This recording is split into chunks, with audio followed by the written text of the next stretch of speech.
Непогрешливоста на големите теми кои се туркаат и отворениот широк фронт на кој за прв пат на Балканот не се промовира татнеш на гранати, туку симфонија од убави зборови создава таква слика, од која на хоризонтот конечно се гледа реална перспектива, која и натаму се обидуваат да изместат некакви театрални пропагатори на историски небулози, кои да неодамна беа политички конструиран мејнстрим.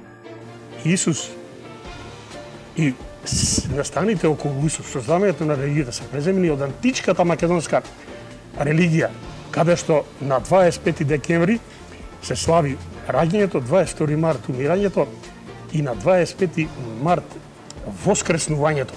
Се слави се до крајот на антиката кога е преземено во христијанството. Ова некој сака да го прекрие со пепел.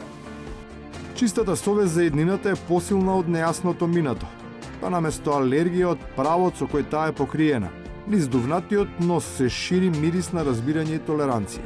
Од тој дух изгледа дури и симпатично кога креаторите на негацијата на се што подразбира неговото чепкање признаваат дека се оние против кои најсилно го изразуваа својот револт, своевремено, заедно дишеле од истото зачурено луле. Он имаше многу интересен проект, беше он интересен уметник, рака на срце, мислам, нема проблем, и прекрасен човек. Како градоначелник. Заедно сме пушеле хашиш на пример со Еди Рама и со Раша Теодосиевич и со... Тогаш не беше ли градоначелник на... Не, тогаш беше уметник, тогаш тоа е 97 година, ви кажам. Значи уште не се бавеше со политика, човек.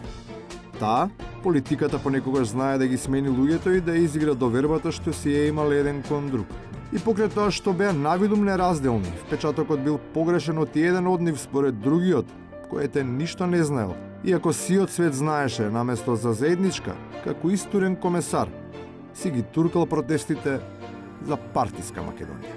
Можеше да го направи на елегантниот начин, да се приклучи кон високите политики и да каже: пријатели, јас одлучив да одам во, не знам, како се вика, комитет. Извршен комитет. И така, никој не може да го спречи. Тука е само мала горчина остави меѓу нас. Веќе не е каузата во прашање. Што беше каузата? Каузата беше очувањето на суверенитетот и унитарноста на Македонија. Елементите на државноста ќе бидат зачувани и без оние што нив ги представуваат како кауза. Такви самоповикани чувари ќе има многу, еден од нив кој постојано истакнува некакви заложби.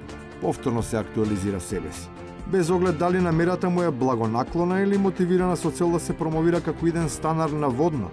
Најавниот спот со кој тоа го прави ги тера сите да го направат спротивното од тоа што тој со своето прашање сака да го предизвика. Работев насекаде во светот. Се вратив дома, во мојата Македонија. Јас останувам во Македонија. А вие? И на крајот, благодарејќи му нему и на неговите претходници, оние што никогаш нема да мрднат од тука, а и следбениците, и натаму ќе бидат заложници на истите меѓусебни политички надмудрувања околу тоа кој е виновен за валканиците што секој од нас ги прави, за кој системот со кој управуваат никако не успева да најде усогласена формула со која ќе ги расчисти.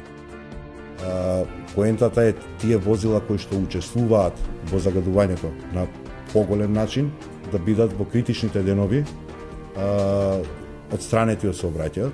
И сите возила да не постојат возила во Република Македонија, драстично нема да се намали аерозагадувањето.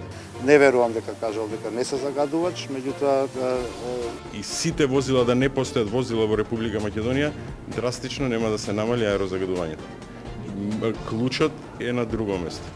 Клучот се разбира дека и натаму е веројатно скриен од истото чергиче, а тоа е пред вратите на институциите.